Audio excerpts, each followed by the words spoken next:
Hey, what's up everybody? Welcome to the Average Joe Dividends YouTube channel. If you've been following this journey, welcome back. If you're new to the channel, please subscribe so that you do not miss future videos.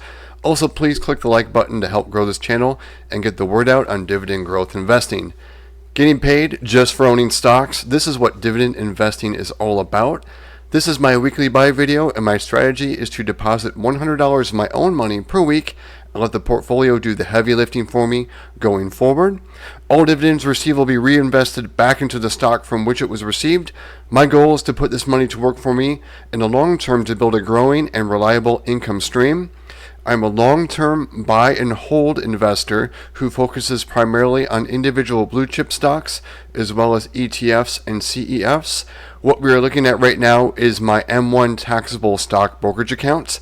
And let's take a look at the performance over the last week. And we can see we're just up 0.32%. This is of course changing as the markets are still open while I'm doing this video. And what I'm going to do next is I'm going to jump into the activity log and I'm going to show you where my $100 went to. And the reason I do these videos is to, of course, update my portfolio and show you guys that, as well as maybe give you some ideas of maybe what to look at. Of course, what I'm buying is not investment advice. You need to do your own research. And we can see here there are 3 buys this morning. You can see that there's the deposit, my $100, and the 1735. This is a dividend drip from Waste Management and Duke Energy. So what I'm doing is I'm going to reinvest those back into that stock, and we'll see what the other one is. The third one, you can see Duke 1202, Waste Management 533.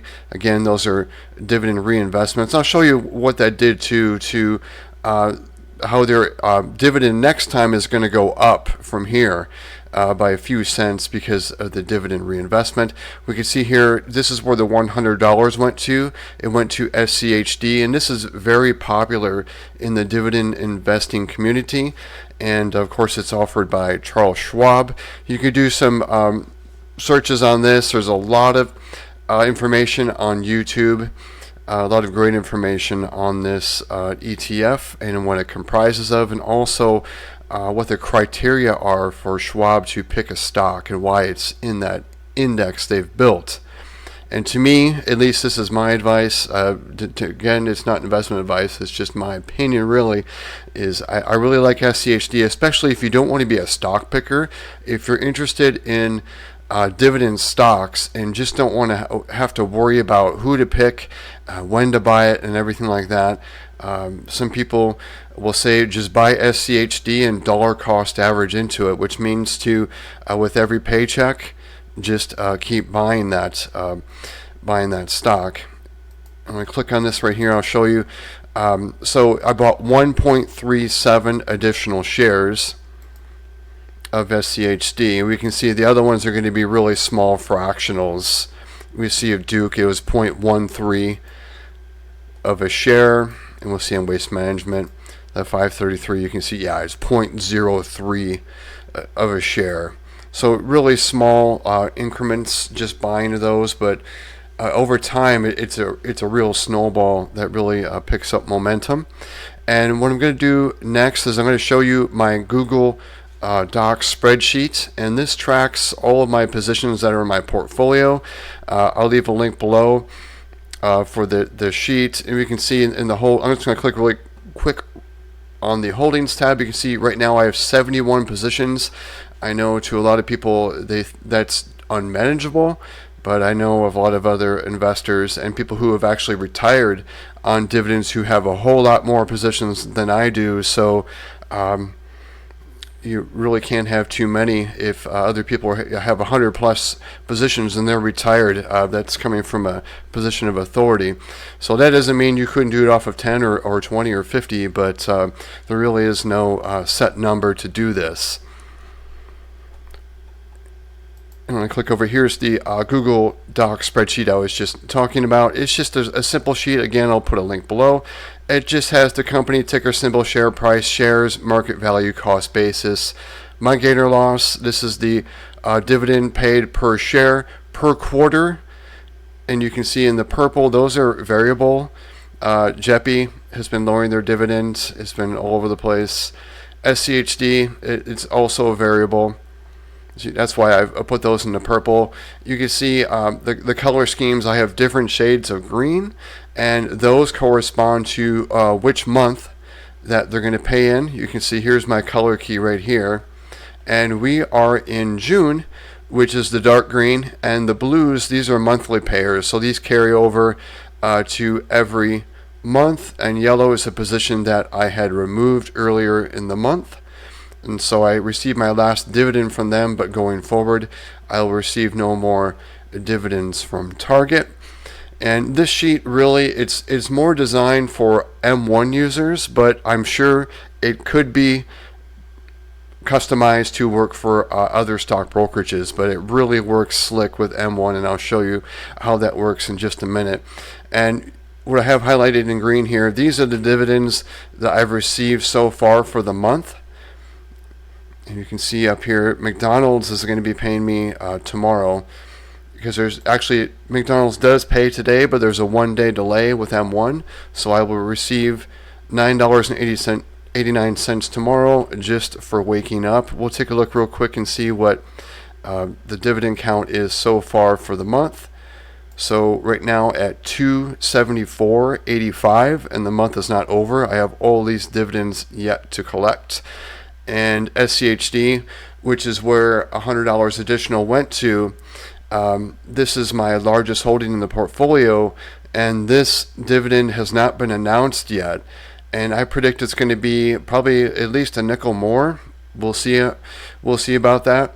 So it could be additional $50, $100 extra on top of the $6.49, but we'll see. I'm not going to count that until it's actually come in. And you can see this spreadsheet has multiple tabs. My dividend tracker, I track the portfolio value, the dividends received for every month. You can see we're up to 274.85 so far in this month. I also track it quarter by quarter. You can see it just trends upwards, and annually too. Total for 2021, total for 2022, and 2023 I predict it's going to be over $10,000. We'll see. I started tracking the average monthly dividend. You can see that's trended upwards, except for a few exceptions, and those exceptions are SCHD and JEPI when they have lowered their dividends in the first months of the year. But I expect those to trend back upwards. You can see my deposits, and a lot of people will question, well, what happened here? There's a whole bunch of money that went in here, and this is equity in a home that I no longer own that was deployed. So that's the reason for that. So I'm back onto the $100 a week deposits, and this is the third week. Put in that $300. We'll update that real quick. And then on this sheet, I track any changes. You can see in the red, like JEPI here, lowered their dividend. JEPI lowered their dividends. JEPI lowered their dividend. SCHD in March lowered their dividend from their December of 70 cents, went down to 59. We'll see what they go to here in June. Hopefully back up to 70. That would be nice to see. You can see JEPI again. But I anticipate JEPI is going to start raising their dividend, hopefully. And here I've already roughed in this date here for today, and we can see our starting points. The average monthly dividend is $7.90.69. We're going to see what the result of the $100 deposits and also the Waste Management and Duke dividend drip. We're going to see what that did to a change in my monthly income. And in order to do that, I have to go and grab all this data over here from M1.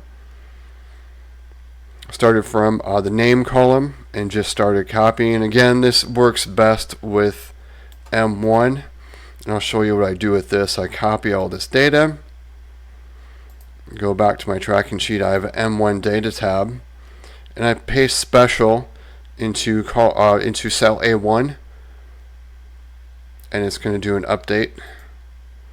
And all it's doing is it's going to pull the number of shares for the position. You can see it changed. It went from 188 to 190 on SCHD there real quick. So what it's doing is it's pulling the shares and the cost, And now I have everything aligned, and I'm just doing a VLOOKUP on the page here. I'll show you for SCHD. Actually, for all of them, it's doing that, but it's pulling the shares. You can see a VLOOKUP from the M1 data tab. It's trying to find SCHD, which is B40. It's trying to find a match over there, and then it's pulling the number of shares and also the cost basis, and that's how it makes that update.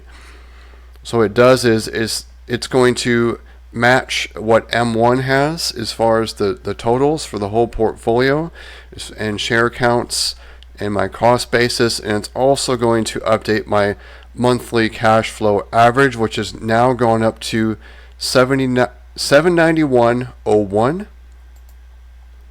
Let's go ahead and type that in there. 791.01. We can see for every month now additional income I will be receiving will be an additional 32 cents. And of course, this is based off of the current SCHD dividend. If it goes up, well, then this number technically goes up as well. But just wanted to show you guys that what the when you're always buying more shares of dividend-paying stocks, no matter what the market is doing, of course, as long as that company doesn't cut their dividend, you're always going to be increasing your monthly cash flow, and that's something I think is really important to track. You can see here, yep, 791.01. Also have the quarterly and the estimated yearly.